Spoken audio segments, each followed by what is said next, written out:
자, 지금까지는 평균에 대해서 검증을 해봤는데요. 우리가 평균이 아니고 비율과 그 다음에 분산에 대한 것도 또 검증해 볼 필요가 있거든요. 자, 그래서 먼저 비율에 대한 검증을 해보도록 하겠습니다. 우리가 이미 예전에 이제 본 그 사례인데요. 한번 다시 또 설명을 드릴게요. K텔레콤 고객 이탈률이 9%입니다. 그래서 100명의 고객을 샘플로 해서 이탈 가능성을 조사를 했는데 100명 중에 11명이 앞으로 이탈할 것이다 라고 체크를 해줬어요. 자, 그러면 유의수준 5%로 고객 이탈률이 9%보다 크다고 할 수 있는지 한번 체크해 봅시다. 자, 여기서 보시면 이탈률을 n의 값 값이 10개 이상이 돼야 됩니다. 양쪽 다. 그래서 100명이니까 11개, 89개니까 둘 다 양쪽을 만족하죠. NP가. 그래서 요걸 가지고 검증을 해볼게요. P밸류는 0.11이 나왔는데 이게 9%라고 말할 수 있을까? 라고 우리가 보는 겁니다. 가설은 파이가 우리가 비율은 파이로 표시하거든요. 그래서 0.09보다 작다. 귀무가설은 0.09보다 크다. 이렇게 우리가 놓고 검증을 해보도록 하겠습니다. 네, 그래서 이제 우측 검증이 되겠죠. 고객 이탈률이 큰지를 보는 거니까 오른쪽. 그래서 임계치를 보도록 하겠습니다. 임계치가 이렇게 나옵니다. 자, 그래서 요거를 해보도록 할게요. 요거는 이제 신경 쓰지 마시고요. 임계치를 놓고 보면 임계치 P밸류 값이 0.9에서 요거를 이제 더해주면 이렇게 나옵니다. 0.137까지 우리가 임계치가 세팅이 됐네요. 그죠? 요 정도 범위 안으로 우리가 들어오면 된다는 거죠.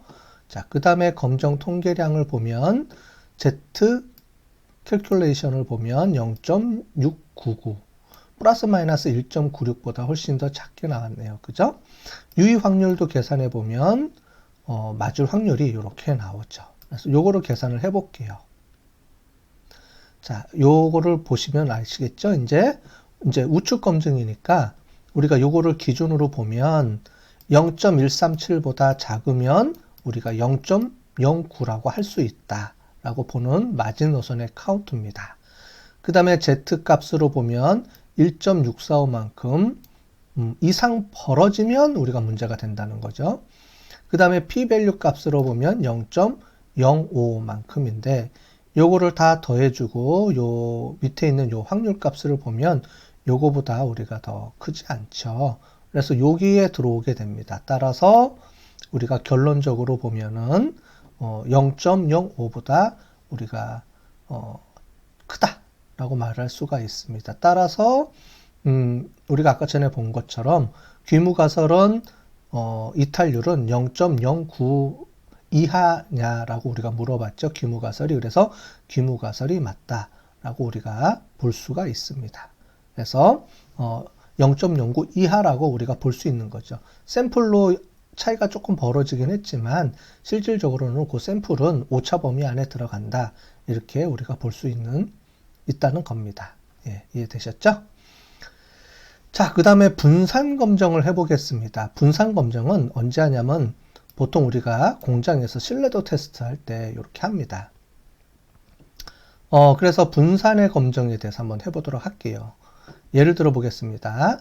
K 음료 회사에서 공장에서 이제 병뚜껑을 제작을 하는데 병뚜껑의 지름은 5cm라고 이미 정해져 있습니다. 자, 그런데 품질 관리를 위해서 표준 편차는 0.8mm 이하가 돼야 되는 거예요. 전체적으로 보면.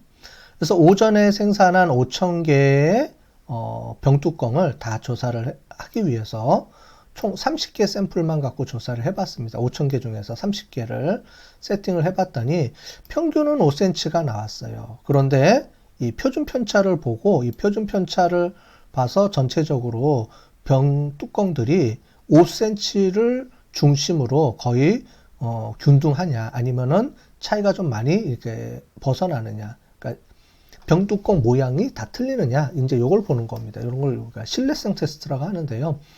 과연 요 정도 나왔는데 요 정도는 오차 범위 안으로 우리가 볼 수 있을까라고 보는 겁니다. 그래서 유의 수준 5% 이내로 우리가 한번 신뢰성 테스트를 해봤어요. 가설은 우리가 분산 가설이기 때문에 표준 편차의 자승입니다. 그죠? 그래서 0.8을 이렇게 2배를 해줘야 됩니다. 그러면 0.64가 되겠죠. 그죠? 그래서 0.64 정도 이내로 들어와야 되는데 요 안에 들어오느냐라고 물어보는 겁니다. 요게 1.2가요. 자, 그래서 한번 보겠습니다. 요거는 우리가 T분포가 아니고 카이스퀘어 분포라는 거를 쓰게 됩니다. T분포는 평균에 대한 분포를 검증할 때 종 모양의 그런 걸 하는데요. 우리가 분산일 때는 카이스퀘어 검증 또는 F분포 검증을 하게 됩니다. 그래서 카이스퀘어 값이 요 안에 들어오면 우리가 가설이 채택이 되고요. 분산이 요 안에 들어갑니다 라고 하는 거고, 그렇지 않으면 우리가 아니다라고 보는 건데, 그럼 카이스퀘어 값을 계산을 해야 되죠. 좀 어렵죠. 개념만 좀 이해하시면 좋을 것 같아요. 그래서 카이스퀘어 값을 계산을 하면 이런 식에 의해서 계산이 됩니다. 우리 T분포 Z값 계산하는 거랑 비슷하게 계산이 돼요. 식이 좀 틀릴 뿐이지. 그러면 양쪽 모양이 이렇게 서 있습니다. 카이스퀘어 분포는 종 모양이 아니에요. 왼쪽으로 좀 치우친 분포 모양입니다. 이렇게 생겼어요. 분포가.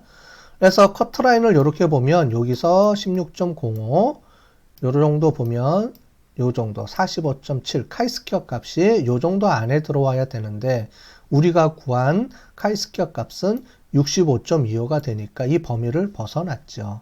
따라서 우리가 분산, 즉 뭐냐면 병뚜껑 5cm에서 5cm에 있는 병뚜껑이 대체로 요 안에 들어오는 게 아니고 어떤 건 크고 어떤 건 작고 이게 불쑥날쑥하다는 겁니다. 그러니까 말하자면은요. 분산이 크다는 거는 뭐냐면 정확하게 5cm를 거의 대부분 맞추는 게 아니고 어떨 땐 좀 커졌다가 작아졌다가 그 신뢰성이 떨어진다는 거예요. 그래서 그런 병뚜껑을 납품하면 안 되겠죠, 당연히.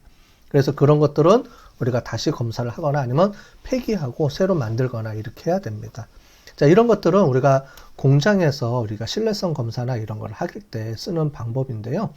우리가 전체적으로 초보 기초 통계에서는 그냥 개념만 좀 배우시고요. 나중에 여러분들이 이제 그 경영학에서 생산 관리라든가 이런 운영 시스템, 오퍼레이션 관리 이런 거 할 때 이제 이런 것들이 이제 나중에 배우게 되는 건데 그때 이제 이런 개념하고 계산하는 방법을 또 배우게 될 겁니다. 일단 통계 분석에서는 그냥 이 정도까지 하고 SPSS를 가지고 분석하는 정도는 평균을 가지고 분석하는 정도까지만 여러분들이 배워본다 이렇게 생각하시면 될 것 같아요. 자, 이렇게 딱 보시면 되고 보시는 것처럼 이게 카이스퀘어 분포표입니다. 이런 분포표를 가졌다 이렇게 이해를 하시면 될 것 같아요. 또 하나가 우리가 검정력이라는 개념이 있습니다. 검정력이 있는데 이 검정력을 좀 설명을 드리도록 할게요. 자, 검정력이 뭐냐면은 우리가 여태까지는 알파 값, 귀무가설이 맞을 확률만 봤는데 만약에 귀무가설이 틀리면 그 반대 가설인 영구가설을 우리가 체크를 해봐야 돼요. 그럴 때 영구가설이 맞을 확률을 우리가 1-베타라고 해서 검정력이라고 합니다. 우리 반대 가설이 되겠죠.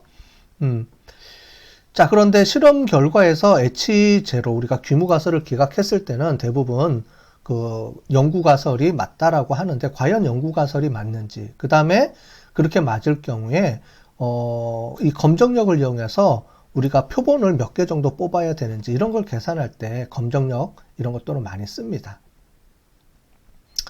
자, 그래서 이런 것들을 우리가 의료 분야에서 많이 쓰는데요. 이 검정력에 대한 개념을 한번 설명을 드리도록 할게요. 자, 요렇게 우리가 나오는데요. X 값은 이렇게 계산이 되는데 베타 값은 이렇게 우리가 계산이 됩니다. 1-파워로. 파워는 1-베타 값이 되는 거죠. 근데 우리가 지난번에 설명드렸던 것처럼 알파하고 베타는 트레이드오프 관계가 있어요. 알파가 커지면 베타가 낮아지고 베타가 커지면 알파가 낮아지죠. 왜냐하면 임계치가 조정이 되기 때문에 그렇습니다. 그래서 임계치 조정에 따라서 알파 베타가 조금 이렇게 상반된 관계가 있기 때문에요. 우리가 알파를 중심으로 한다라고 배웠는데 이제 베타가 어떤 의미가 있는지, 즉 검정력이라는 게 어떤 의미가 있는지 오늘 좀 설명을 좀 드리고요. 여기서 이게 어떤 의미를 갖고 있는지 한번 또 설명을 드리도록 할게요. 자, 우리 하이브리드 차량의 평균 연비 사례를 가지고 한번 보도록 하겠습니다. 평균, 표준 편차, 표본수 이렇게 나와 있습니다. 그래서 가설을 이렇게 해서 우리가 가설에 따른 통계량 검증을 해봤을 겁니다. 그래서 이렇게 나왔습니다. 그죠? 그래서 우리가 15만큼 나왔기 때문에 이런 거를 기각한다. 이렇게 해서 나왔습니다. 그죠? 요 상태에서 요건 이미 결정이 됐고요. 우리가 대부분 요걸 보는데 이거를 반대 입장에서 한번 보겠다는 거예요. 그러면 작다, 작은데 작은 거의 기준, 파워 검정력이 얼마가 되는지를 한번 보도록 하겠습니다. 검정력은 반대 기준이겠죠? 만약에 검정력은 1-베타니까 이게 μ1이면 임계치가 어떻게 되냐면 이렇게 나옵니다. 그죠? 이렇게 나와서 검정 통계량은 우리가 15를 기준으로 해서 이제 빼주게 되죠. 그죠? 이렇게 해서 이렇게 나오고요. 그래서 파워 계산을 해주게 되면 베타 값이 이렇게 나옵니다. 요거는 계산하는 거는 여러분들이 모르셔도 되고요. 이런 식으로 계산이 이루어진다라고 보시면 될 것 같아요. 자, 그래서 파워를 보시면 베타가 이 정도 되니까 파워는 0.935만큼 나왔습니다. 그래서 요거를 한번 보여드릴게요. 지금까지 계산했던 내용을 기반으로 해서 파워라는 개념이 어떤 건지 한번 설명을 드리도록 하겠습니다. 자, 여러분들 요거는 우리가 계속 봐서 아시겠죠? 봐서 아시다시피 1-알파에서 우리가 95%로 해서 얘가 귀무가설입니다. H0인 귀무가설을 우리가 보통 이렇게 세팅해서 이거를 검증하죠. 그래서 귀무가설은 16.5 리터당 킬로미터입니다. 라고 해놓고 우리가 여기서부터 요만큼까지를 우리가 커트라인, 임계치라고 우리가 불러서 임계치를 이렇게 해서 이렇게 설정을 해놨습니다. 그래서 알파는 5%예요. 이미 이거는 우리가 알파를 기준으로 하기 때문에 95대 5로 이렇게 기준 세팅을 해놨습니다. 자, 그럼 아까 전에 우리가 베타 기준으로 볼게요. 아까 전에 베타 기준으로 가면 우리가 평균이 15라고 우리가 세팅이 15라고 우리가 볼 경우에 이런 식으로 해서 임계치를 설정을 하게 되면 베타가 94 정도 나오고 그 검정력이요. 베타가 6% 정도 계산이 나오겠죠. 요건 우리가 구한 표본의 평균을 우리가 귀무가설이라고 H1이라고 놓고 계산을 해본 겁니다. 한번. 그래서 요거는 우리가 알고 있는 귀무가설의 값을 의미하고요. 요쪽은 우리가 구한 표본의 통계량을 H1이라고 가정했을 때 그 귀무가설이 맞을 확률을 우리가 반대로 이렇게 계산해 보면 이런 식의 트레이드 오프가 만들어지고요. 요거를 우리가 귀무가설의 검정력이다라고 보는 겁니다. 자, 이 검정력이 왜 중요하냐면 아까 전에 설명드린 것처럼 이 검정력을 높이느냐 낮으냐에 따라 가지고 데이터 n의 개수가 조정이 돼야 되기 때문에 그렇습니다. 자, 이렇게 우리가 봤는데 만약에 이 상태에서 검정력이 우리가 어디에 영향을 받는지를 한번 체크해 봤어요. 테스트를 해 봤어요. 자, 이렇게 한번 제가 세팅을 해 볼게요. 우리가 아까 전에 기준을 봤는데 H1과 H가 가까울 경우에 이렇게 한번 해봤습니다. 만약에 우리가 표본 평균이 15라고 나왔는데 16이라고 한번 가정을 해봅시다. 가정이에요. 가정을 해봤을 때는 어떻게 바뀌는지 한번 볼게요. 만약에 이렇게 나왔다 그러면 이렇게 바뀌고요. 파워 계산을 해주게 되면 이렇게 나옵니다. 자, 그러면 아까 전에 우리가 그림에서 만약에 우리가 16이라고 나왔다 그러면 16.5하고 16하고 요 차이가 되는 거니까 밀접하게 연관이 돼 있겠죠. 그죠? 그러면서 임계치가 여기가 되니까 검정력이 검정 통계량이 매우 낮게 됩니다. 그래서 파워가 이렇게 베타가 많이 올라가게 되죠. 그러면서 파워가 많이 떨어지죠. 결국 이 얘기는 뭐냐면 이게 오른쪽으로 붙어서 갈수록 결국은 요게 차이가 없게 나올 겁니다. 실제로는 알파 값에 의해서 나오면은. 자, 그래서 검정력은 결국은 요 평균의 차이에 따라서도 조정이 됩니다. 자, 그렇게 해서 파워가 많이 떨어졌죠. 이렇게 보인다. 이렇게 보시면 되고요. 근데 만약에 표본수가 작아서 그렇다면 표본수를 한번 더 늘려보겠습니다. 우리는 이 평균에 따라서 파워가 조정이 될 수도 있는 걸 배웠죠. 그죠? 우리가 구한 평균, 귀무가설 말고 영구가설에 대한 평균값이 조정이 되면 검정력이 조정이 된다라는 걸 지금 봤는데, 혹시 이게 표본수를 늘리면 어떻게 또 바뀌는지 한번 보여드릴게요. 표본수가 10개가 아니고 만약에 늘려볼게요. 100개로 늘리고요. 평균은 16 그대로 놔두겠습니다. 평균을 늘린 상태에서 표본수만 더 증가해 볼게요. 그러면 어떻게 바뀌냐면, 자, 요렇게 또 바뀝니다. 그죠? 이상하죠, 모양이? 평균은 16.5 똑같은데, 아까 전에 본 거랑 틀리게 데이터 개수가 늘어나니까 어떻게 돼요? 오차 범위가 좁혀지면서 어떻게 돼요? 양쪽 사이드가 줄어들었죠. 그죠? 그러면서 이렇게 베타 값의 그 파워 값이 또 증가하게 됩니다. 지금은 우리는 귀무가설은 고정시켜 놨어요. 무슨 얘기냐면은 귀무가설은 고정시켜 놓고 우리는 귀무가설이 맞는지만 주로 검사를 하고 대부분의 통계는 귀무가설로 검증을 합니다. 그런데 간혹 가다가 우리가 경우에 따라서 이 H1에 대한 값을 어느 정도로 검정력을 높여주는 거를 우리가 가정을 하고 데이터를 구해야 되는 경우가 있어요. 특히 의료 같은 경우에 여러 가지 이제 데이터 개수가 지금 보시는 것처럼 파워, 검정력에 영향을 미치기 때문에 데이터 개수를 많이 하면 좋겠지만, 그죠? 그래서 우리는 기본적으로 100개, 200개씩 해요. 사회과학에서는 100명, 200명, 300명 정도 이렇게 설문조사를 하지만 실제로 병원이나 의료나 이런 실험 연구를 하시는 분들은 데이터 개수 하나하나가 다 돈이에요. 그래서 이 하나하나를 구하는데 100만 원, 200만 원, 몇천만 원 이렇게 차이가 나기 때문에 데이터 개수를 무한대로 늘릴 수는 없어요. 그러다 보니까 지금 이런 통계적 검정력에 따라서, 통계적 기본 검정력에 따라서 검정력이 어느 정도 되는지를 세팅을 해주고 이 검정력에 따라서 데이터 개수를 조금 기준 이상을 맞춰주는 그런 것들을 하게 됩니다. 즉 데이터 N의 개수, 표본의 개수를 고를 때 이 검정력이 중요한 영향을 미치기 때문에 지금 보시는 것처럼 이 평균에 영향을 미치기도 하지만 실제로는 데이터 N의 개수에 따라서 검정력이 많이 차이를 보입니다. 더 정교해진다는 거예요. 그래서 이거에 따라서 파워가 많이 결정이 되기 때문에 이거는 우리가 통계적으로 거의 검증이 돼 있어요. 그런데 이 파워 반대쪽인 이 귀무가설에 맞을 확률의 오차 범위를 어느 정도 줄이느냐, 이것도 중요한 개념으로 볼 수가 있거든요. 그래서 요거를 가지고 우리가 보기 위해서 하는 겁니다. 그래서 보실게요. 표본 평균과 표본수에 따라서 이렇게 바뀝니다. 보시는 것처럼 표본 평균에 따라서 이게 기본치인데 평균이 조정됨에 따라서 이만큼 옮겨지는, 여기서 이만큼 옮겨지면서 조정이 되고요.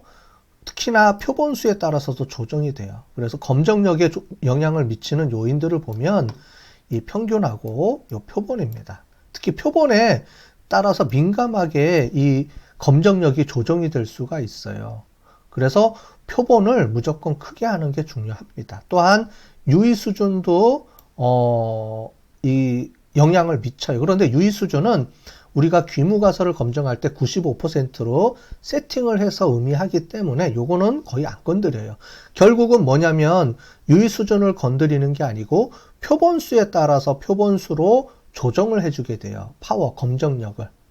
그러다 보니까 우리가 표본수에 민감하는 표본수를 세팅을 하는 거에 따라서 값이 틀려지기 때문에 특히 표본수를 우리가 몇 개로 할지, 특히 표본수가 30개 미만인 경우 어느 정도 표본을 구해야 될지를 우리가 고를 때 검정력이 중요한 이 도구로 사용을 해야 됩니다. 검증할 때.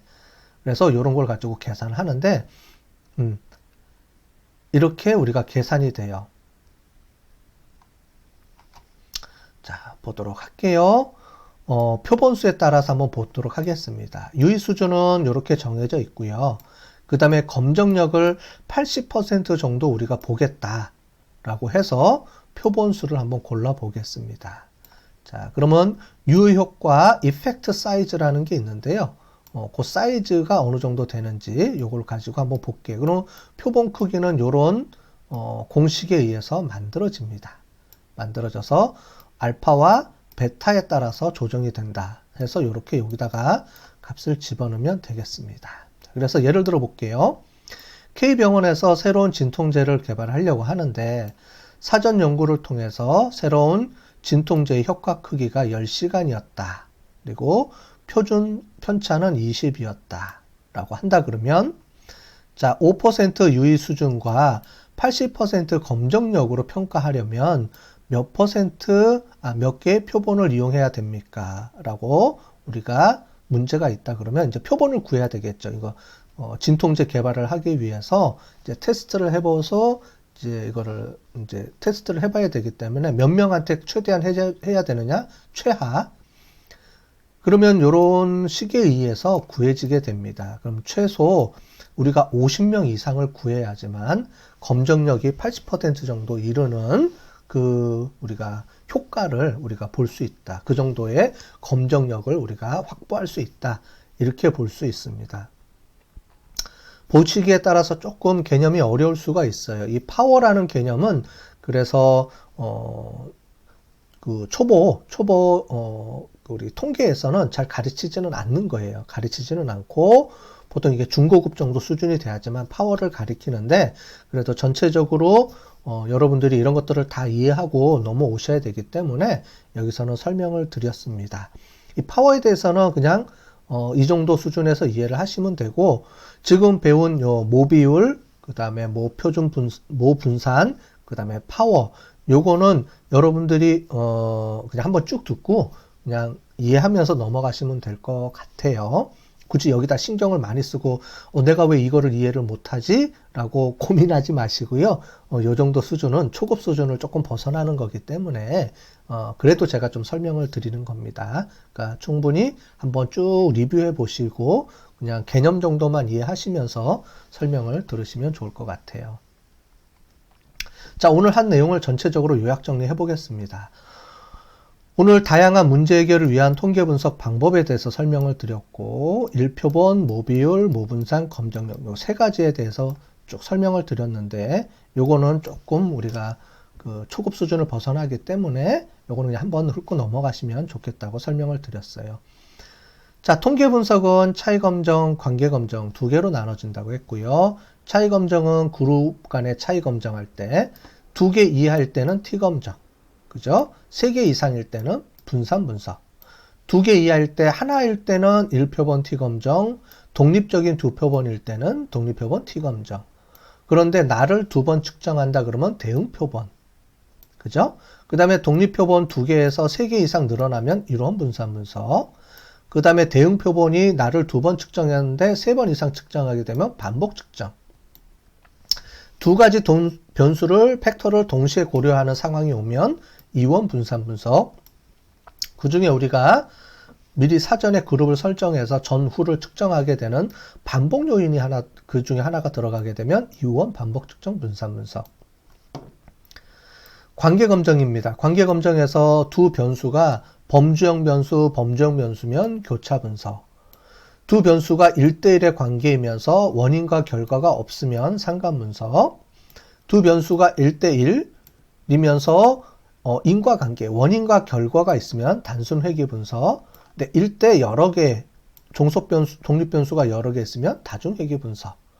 근데 반대로 종속 변수가 yes, no로 구성이 되어 있는 범주형 변수면 로지스틱 회귀 분석. 이렇게 우리가 한다라고 이해를 하시면 될 것 같아요.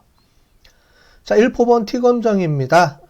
설명을 했듯이 이렇게 보시면 되겠어요. 값이 320g입니다. 라고 체크를 해주고 중요한 거는 요 임계치를 쭉 보시면 되는데 P값만 보시면 됩니다. 그죠? P값은 귀무가설이 맞을 확률. 그죠? 귀무가설인 뮤가 320g이라고 맞을 확률이 되는데 0.05를 벗어났기 때문에 우리가 귀무가설을 기각하고 영구가설을 채택한다. 이렇게 됐고요. 자, 모비율은 이렇게 계산되는 거는 넘어가도록 하시고요. 모분사는 카이스퀘어 값을 이용해서 분산 분석을 한다라는 정도까지만 이해하시면 되고, 파워에 대한 얘기는 중요한 거는 요 Z값에 따라서 죄송합니다. 요 데이터 n의 개수에 따라서 바뀌어지기 때문에 우리가 실제로 샘플을 고를 때도 일단 표본을 많이 하면 좋아요. 그죠? 표본을 많이 하면 좋긴 하지만 표본을 많이 못하는 경우가 있으면 이 파워 값에 따라서 이렇게 값을 좀 조정해 준다. 이렇게 이해를 하시면서 설명을 들으시면 될 것 같습니다. 자, 오늘 요번 주에 나오는 내용이 조금 많죠. 그죠? 그래서 실제로 SPSS 분석하는 내용도 있고, 그 다음에 다양한 이론적인 내용도 있으니까요. 잘 공부해서 쫓아오시기 바라겠습니다. 자, 그러면 여기서 기본적으로 설명을 하고, 우리 지금까지 배웠던 SPSS를 한번 다시 연습 문제를 이용해서 한번 풀어보도록 하겠습니다.